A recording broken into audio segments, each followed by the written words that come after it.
Hi, I'm Brian Crombie, and we're going to be talking on the Brian Crombie Show. We're going to be talking about politics, arts, business, and social issues on the Brian Crombie Show on Canada One TV.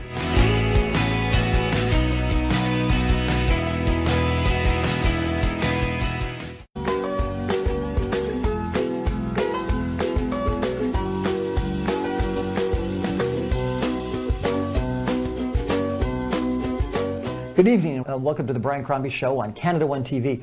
I wanted to introduce you to a fascinating young lady by the name of Carver Dias, who is a communications expert. She's a professor at UTM, University of Toronto, a doctorate in communication. And also fascinating, she was a medalist in synchronized swimming at the 2000 Olympics. Which is kind of fascinating. She got into communications, I think, initially because of being an athlete and having to be interviewed, but then she got into advising other people on other athletes on how to communicate. So kind of fascinating. And we wanted to talk about communication, particularly as it has evolved during this very digital environment that we're all living in because of COVID-19. So Claire, how are you? Welcome to our show. Well, I'm glad to be here. Thank you so much for coming. So you're a professor at UTM. What do you teach? So I'm a sessional lecturer in two departments. So I teach in the ICC-IT department, which you're probably going, what is that? It's the Institute of Culture, Communication, and Information Technology. Culture, Information, and Technology. I believe. Why culture? That's what it is. I think they just tuck it in there. Well, there's the cultural aspects to communication. It's ever evolving. There's a digital side to that department. So I teach career strategies through a communication lens to my students in that department. And really is, the purpose of the course is to take theory and make it really practical around how do you transition from academia into a successful career. And the students love it. And communicate in that. And communicate, yeah. So which I think is one of the biggest challenges a lot of students have is they're good at writing exams, they're good at studying, maybe writing an essay, but to actually communicate. And so much of that is in groups and boardrooms, in presentations, using PowerPoint, things like that. It's a learned experience that they need to get. Yeah, it is. And one of the things that I emphasize in all of the classes that I teach is the power of great questions. So the importance of, I think when you're a student, you grow up thinking you have to have all the right answers, and it's actually more important when you're moving into, or just to relate to other people, it's more important to have the right questions. So how do you teach people to have the right questions? Well, one of the assignments that I give them regularly is to do the reading as you would in a university course, and then come to class prepared to ask questions to their fellow peers, to the other students in the class, and then we have discussions. And then I challenge them to ask follow-up questions. So, well, you're doing it right now. So you ask me a question, I give you a semi-answer, and then you ask the relevant, deeper digging second question. Right. So I teach that to them just by practicing it, because it's really it's about understanding the theory and then practicing it. And the other thing that I teach students is how to be good listeners, so active listeners. So it's not just waiting. What is an active listener? People who listen beyond just the words, right? I think we're very passive sometimes when other people talk, and many of us just wait for the chance to speak. Yep. And so it's teaching students that, okay, there's more levels to communication. There's body language, there's tone, there's the other thoughts that are going through your head that are relevant, gut feeling, all of these things in the moment. If you can bring them all into play, then you're actively listening to someone, but that's also an art to cultivate over time. Yeah, no question. I think a lot of people sort of don't listen to the answer, or waiting to the sentenced answer that they can ask the next question. They're thinking more about what they're going to ask than what the question is. I can't remember what book it is, but I love the line about first seek to understand before you try to be understood. Yeah. So try to understand where the other person. Stephen Covey, One Minute Manager. Was that what it's from? No, it's 7 Habits of Highly Effective People. Okay, good. I think that's the one that you're referring to. And it's the other line about the Jim Pattison, my old boss, used to tell me, we have 2 ears and 1 mouth for good reason. Yeah. God wanted us to listen twice as much as we talk. And I even push it further with the students and say, I want to see 80-20. So I want 80% of this class to be each of you communicating with one another and with me, and 20% me feeding things to you. and just as a challenge. But I think another challenge people have, and I think this has been primarily a challenge a lot of females have had, and frankly people from diverse communities, is getting in. They've got to participate. And you know, the Sheryl Sandberg, I think it was, from Facebook, that talked about Lean In. They did, I went to Harvard Business School, they did a fascinating survey that said even, you know, type A females at Harvard Business School didn't put up their hands. Because they felt vulnerable, they felt inferior, they felt like they didn't have the right to get in. And because, you know, so much in the business world is evaluated about what you say, how you contribute, what you do to move the idea, the company, the proposal, the strategy forward, you got to get in. Yeah, and that's really tricky. And I think when I'm consulting with business leaders, I say first thing is you have to understand that there's a reason why you're there. You're not just there to be another body in the room, you're bringing value. And so understanding your value before you head into a meeting is a little bit of that confidence boost to say, I'm here for a reason, I have things to contribute. Sometimes preparation helps with that. But then there's other communication techniques to make space for yourself. And I also teach business leaders to make space for other people, especially the less represented voices in the group. Ask questions. Again, ask questions. Help them enter the conversation. That will build up that confidence within them as well to take up a bit more space. Must be a great course. I bet your students love you. I don't know if they love course. me, but it's very fun. Now, my modus operandi is in my consulting work and in my teaching is to always take a practical approach. So even if I'm bringing theory from, you know, some guy that wrote about something 30 years ago, it's always about, well, how do we apply this practically in our lives, in our own context, whatever they are. Okay, so how do you practically apply it in today's virtual environment where we're not meeting people like we are right now? Very often we're often on Zoom or Microsoft Teams or whatever else is the new app that someone has sent me today. How do we apply it now? Well, so I like to say I use the litmus for virtual meetings. I always use the litmus test of, would you do that live? Okay. So if I'm meeting online or if I'm training business leaders to be more effective leaders of meetings online, I will say, use that, ask yourself, if we were live, what would I do here? Would I have a dimly lit room? No. I would make sure that we were meeting live in a nicely lit room where we can see each other.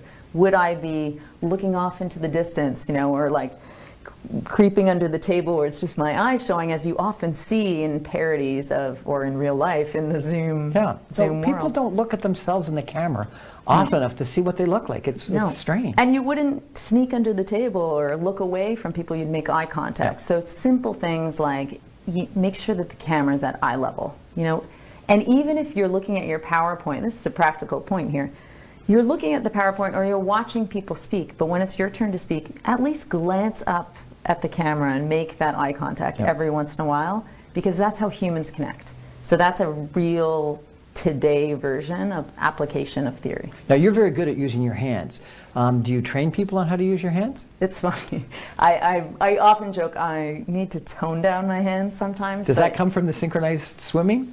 I think it comes from excitement about the topics that I talk about. So I do find I throw my hands around a lot, but... Is that helpful on camera? It is. So that's another thing. I think a lot of people on camera forget that completely. They may think about that in real life, but they completely forget that in camera. Yeah. So there's the in the Zoom world, we become, I'll say Zoom, but any online platform, we relate to the computer like we relate to every other screen. We become these passive people that just sort of stare blankly at the screen. And so I've been teaching my students and my clients to add back in all of those beautiful layers of communication that we somehow lack when we're in front of a screen. So that includes moving your hands. If you talk with your hands normally, you should talk with your hands when you're on Zoom. Yeah, when you're on Zoom. One of the other things that I find interesting is I interview people, as you know, and people are so much more casual and engaging and authentic once they stop recording. And when the record button's on, they put on this different persona. I guess what they're trying to present, but they're not nearly as compelling. And so telling people to calm down and relax and be their authentic self, whether it be on camera when I'm interviewing them or whether it's on a Zoom meeting or something like that. How do you train that? think people have to understand what their authentic self is first, right? And I think on screen often you have to amplify it a little bit because you do lose something without the live energy that moves between people in a live setting. So I say to people, you need to think about your personality. Are you extroverted? Are you introverted? Do you process, or do you think big picture? Do you think out loud? Do you think things through? You know, that type of thing. Because if you're exactly right. If you can't be authentic, people can't connect with you. That's how we trust people, when we feel like they're being themselves. You know, it's interesting. I do a bunch of political consulting, and people say, a lot of the surveys say that people make judgments about whether people are trustworthy within 15 seconds. It's fascinating. Anyway, we're chatting tonight with Claire Carver Dias, who is a professor at University of Toronto, Mississauga, and an expert in communications. We're going to take a break and come back more with Claire in just a minute. Stay with us.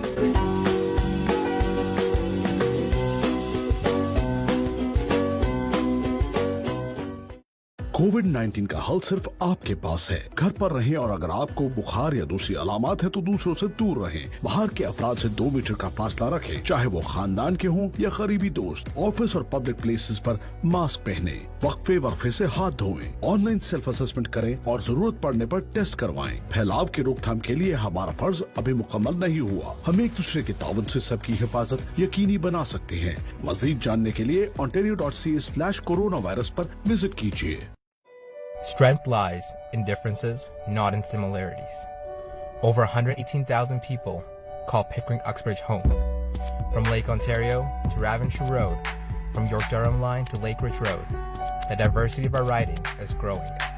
The constituents of Pickering Uxbridge are ready for change. Hi, my name is Taha Sheikh. I'm 25 years young, born and raised in Ontario, and I'm seeking nomination to become your next MPP candidate for the riding of Pickering Uxbridge.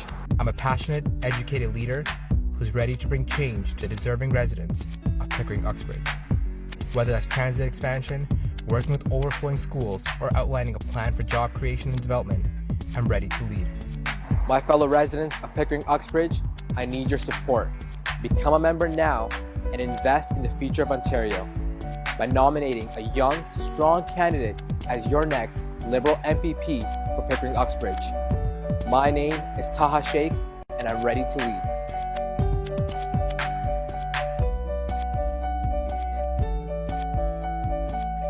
Here's to the people, pioneers searching for better, ambitious fortune seekers in strange new places. They're the inspiration behind Zoom, the fast and secure money transfer app from PayPal. Are you looking for a different type of realtor? Meet Sohail Khan, broker owner of Century 21 Innovative Realty Inc. You don't need to know a lot about real estate, but you do need to know Sohail Khan, who knows a whole lot about real estate. He knows contracts, negotiations, research, he knows the market, and he really knows the area. When it comes to real estate buying or selling, Sohail Khan is a know-it-all. Get to know Sohail Khan. 416-822-0305 or at sohailkhan.ca. Experience excellence. Team Farhan mortgage solutions आपकी खिदमत में पेश 15 साला तजर्बे के हामिल, आपकी जरूरियात और मर्जी के एन मुताबिक कारोबारी, रिहायशी, तामीराती और ज़रूरी मॉर्गेज सर्विसेज। हमारा कम तरीन मॉर्गेज रेट। टीम फरहान को एक दफा खिदमत का जरूर मौका दीजिएगा। And this is my personal promise to you, you will not be disappointed. At Team Farhan, we have a mortgage solution designed for you. मज़ीद मालूमात के लिए 416-569-9294 या फिर विजिट कीजिए हमारी website www.teamfarhan.com. Welcome to Soho's Fashion Studio, a wonderland of designer and bridal couture, where our in-house designers will design your dream dress and our fashion houses in Pakistan will create it. Find casual to luxury fabrics under one roof. Quality is our #1 priority. We are open Tuesday to Sunday, 12:30 to 7:30. Shipping internationally and within Canada is also available. Visit us at 2275 Britannia Road, West Mississauga, Unit 15. Or call us at 647-967-0351. Air wings travel and tours north America की सबसे बाएतमाद और fastest air travel services. 25 साल का तजर्बा लिए लातादाद affordable travel deals के साथ excellence in customer services on just one phone call. ये है air wings travel and tours. For booking call now 1855-247-9464 or 905-272-2300. Air Wings Travel and Tours. Consumer Choice Award recipients and GTA's top-ranked service provider, Dixie Electronics, authorized dealer of all major companies. Shop with a peace of mind, and low prices are always guaranteed. I promise best customer service and lowest prices in GTA because we beat prices from all major stores and small stores. At Dixie Electronics, our motto is we sell quality and deliver confidence.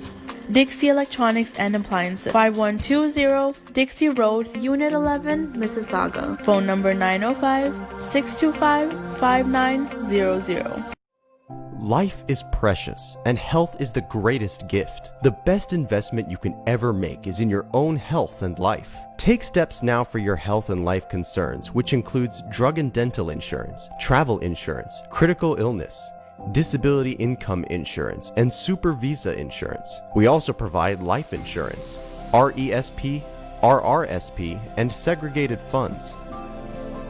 To make the informed decision, contact Babar Chughtai, your health benefit advisor at 416-816-9210. It's 416-816-9210. Was your family or business prepared for this financial crisis? Want to learn how I prepare my clients with the essential financial planning pyramid for any financial crisis come their way? Hello, this is Zahid Sayed from Arooj Financial. For your complimentary Zoom or Skype meeting, call my office at 905-624-0008 or visit aroojfinancial.com. Buying or selling a residential or commercial property is one of the biggest financial decisions most people will make in their life. The real estate lawyers at Alam Law Chambers will guide you through the complete real estate laws to ensure your transaction completes on time and your dreams come true. Reliable and affordable. Alam Law. If you are looking for a reliable, professional, and affordable travel agency in your town, then your search is over. Global Travel and Tours is your personal travel partner. Our dedicated staff at Mississauga, Jeddah, and Islamabad is always ready to make your trip hassle-free, memorable, and cost-effective. We will assist you with hotel reservations, the transportation, visa assistance, and travel insurance. We are the #1 pilgrimage specialist for Hajj, Umrah, as well as ziyarat to Iran and Iraq. Global Travel and Tours is a one-stop solution for your travel, immigration, and Forex needs. We are IATA approved agents and an authorized Umrah agent. To book your holiday or Umrah package, please give us a call right now at 1-877-275-3555. We look forward to hearing from you. Hi, I'm Brian Crombie, and we're going to be talking on the Brian Crombie Show. We're going to be talking about politics, arts, business, and social issues on the Brian Crombie Show on Canada One TV.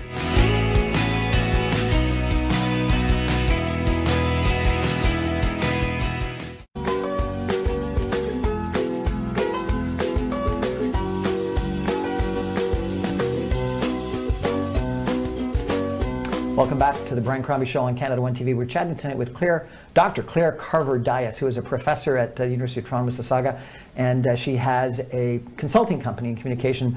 I was going to say Blue Light. It's not Blue Light. It is Clear Day. Clear Day. Blue Light, Clear Day, sort of the same thing.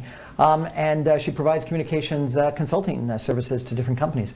But she's got this fascinating background. In 2000, she was a bronze medalist at Tokyo? Sydney. Olympic Games. What was it like being a synchronized swimmer in the Olympics? Amazing. Yeah, so it's amazing to have done something 20 years ago that people still congratulate you for, which is fun. It was a great experience. I often say that it wasn't a sudden event. this 12-year build-up to it, right? And so I started synchronized swimming when I was 11, and I competed at the Olympics when I was 23.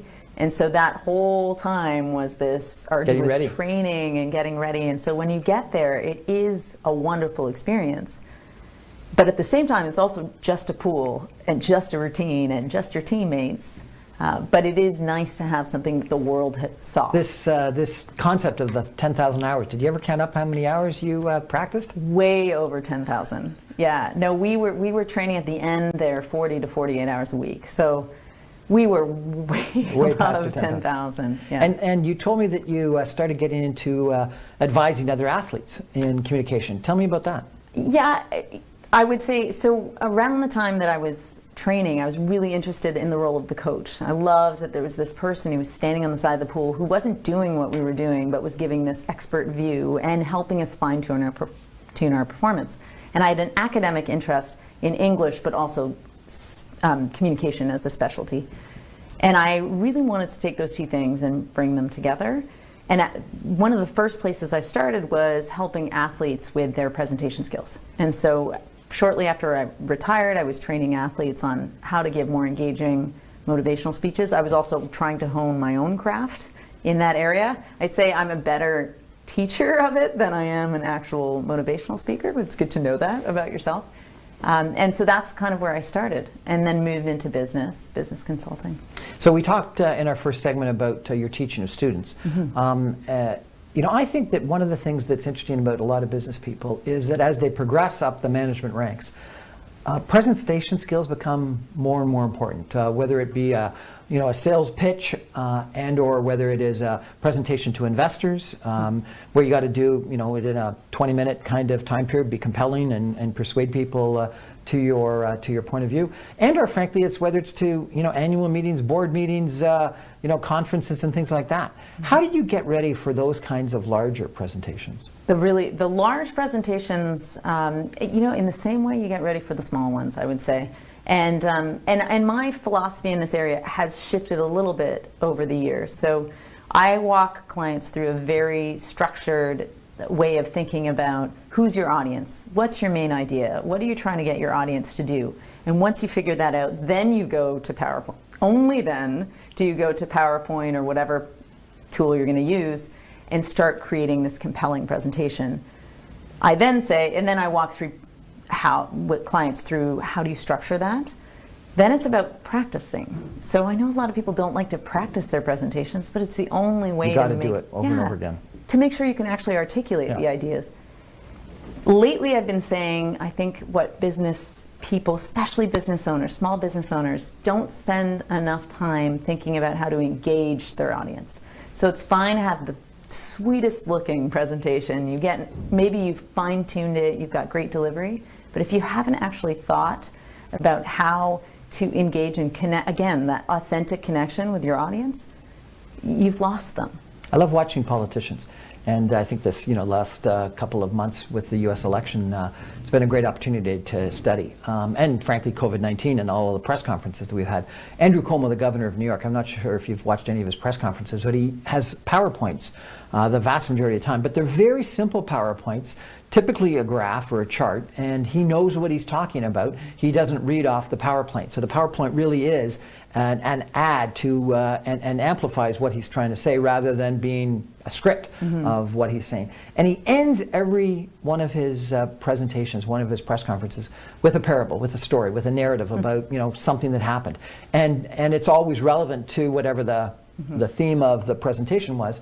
But people remember those stories just like the parables in the Bible, and it's fascinating. People forget that you've got to have a narrative, you've got to have a story. Yeah, absolutely. And I would say narrative is that hook that really engages people. It is the thing that takes, I keep using the word theory, but theory or concepts and grounds them in human terms that we can go, I can relate to that. And there's all sorts of great neurological research around how we relate to stories in a way that our brain is triggered, that we relate to the person telling the story as well as understand the material better.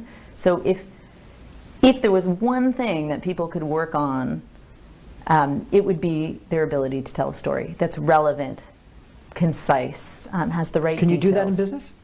Absolutely. You can tell So stories? even with data, you can tell amazing stories with data if you stop relying on the graphs. You know, if, as you say, the imagery on the slide behind you or wherever it is should enhance the message or the story, it should not be a story unto itself.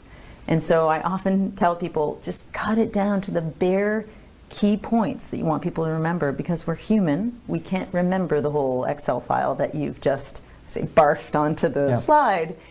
Maybe we'll remember 3 numbers. Tell us what those are, and then tell some sort of compelling narrative about why they're important. Joe Biden, the former vice president, hopefully, maybe soon to be president, he always has his 3 points. And you know, that's the old debate college kind of rules. Do you agree with that? Does that make sense to always try to have the 3 points? The magic of threes. It's almost repetitive, though. You know, I got 3 things to say. It's a little bit boring after a while. Well, I think 3 is known to be the number of things that people can remember. So you usually remember the first and the last, and then you throw one in the middle. But if you even think of marketing ditties and all the ways we learn as children, it's usually in 3s, ABCs, 1, 2, 3s. We don't say learn your ABCDs, right? It's these, or reduce, reuse, recycle. Like there's something memorable about the rhythm of 3s. And so it is a great technique to use. Speakers can generally tell an audience 3 points that they will leave remembering. If I gave you 6, you wouldn't remember 6. 3 is a good number. But the reduce, reuse, recycle also, what is it? Alliteration. Alliteration. So it's whether it rhymes or whether it starts with the same letter or something like that is extremely helpful, is it not? There's many devices you can use in public speaking, and this is where authenticity and really trying to add some creativity, even as business people, especially as business people, into our presentations. Like showing an image of something in a creative way, or holding up, you know, you've got bad news to deliver to your company, but you do something like you hold up a lemon and say, we're going to make lemonade, you know, and it sounds cheesy, but people will, it adds the visual layer in that case. Or if you use 3s or rhythms, you add this auditory side, you know, so whatever works for you, if you can bring those devices into your presentations, it's going to make it more memorable. In business, you're in meetings a lot, and so communication is critical there. We just talked about presentations, both small ones, and then they get bigger as you sort of move up the ladder in business. The other thing people have got to be ready for is interviews. And often interviews, whether it's on BNN, a business interview, or across the table from an investor that's going to ask you a whole bunch of really intense probing questions. How do you get people, or do you get people ready for interviews? Yeah, in this similar way to getting ready for a presentation, except that you're not creating some structured deck that you're going to go and tell people. But if you're preparing for an interview, think about what are the stories that I have that illustrate whatever main point I want to get across. Because typically, if you're on television or doing an interview, you know what they're going to ask. If you're in a job interview, you know they're going to ask you about yourself, about your experience working with people. So think about, what's the main point of this interview? Who's the audience for this interview? What are the main points I want to bring across? It's the same as presentation skills to that point. And then what are some of the stories I have to really bring this alive? We saw a debate between President Trump and Biden with tons of interruptions. Do you train people at all in regards to interruption or not? Not to the degree that it happened. That was the first debate at least was a very, I would say, as elevated, unusual levels of interruption. And I did think that, it was almost funny to a degree. In terms of interruption in a business setting, I think it can actually, when done well, can really add to the dynamic of a conversation. And so for some leaders who are more introverted, who want to get through a total idea before they're interrupted, trying to train them to say, you might be interrupted by the extrovert in the room, who's just going to want to get that thought in, listen, acknowledge, try to understand, and then resume what you were saying. Because there is dynamics in human communication. And I think that's how you create great ideas, is when you build off one another. And so the people that go, wait, let me finish, are trying to get airtime rather than trying to actually have a conversation and develop something that's synergistic and beneficial to all. And I think maybe the main point there is our preferred communication style is not going to be the preferred communication style of everyone in the room. And so as leaders, we need to flex. We need to understand, I need to know, Brian, what your communication style is and Joe's communication style, and then I can better motivate and influence you by adapting and understanding and just doing that kind of beautiful dance that happens in communication. If people want to access your consulting services, how do they do that? The best way would be to go to our website, clearday.ca, or you can email me directly, claire@clearday.ca. And do you have any great lectures or presentations online or on YouTube or anything like that? There are a few. So if you Google Claire Carver Dias, you will find a few up there, and some on my LinkedIn page as well. Well, and you can find my interviews with you on YouTube if you Google your name and my name together. That's right. Fantastic. Well, it's a pleasure meeting a former Olympian and a professor. What was your doctorate in, by the way? Doctorate was in representations of athletes as anti-heroes. Representation of athletes as anti-heroes. In fiction, but I'm interested in more broadly and fascinating. Yeah. That's the nerdy side of me. That's the nerdy side of you. Well, athlete, nerd, and now a communications expert. So sounds like a fairly well-rounded person. Thank you so much for joining us. That's Claire Carver Dias, a professor at the University of Toronto, Mississauga, and she's got a consulting company, a communications consulting company called ClearDay. Thanks for joining us tonight on the Brian Crombie Show on Canada One TV. Good night.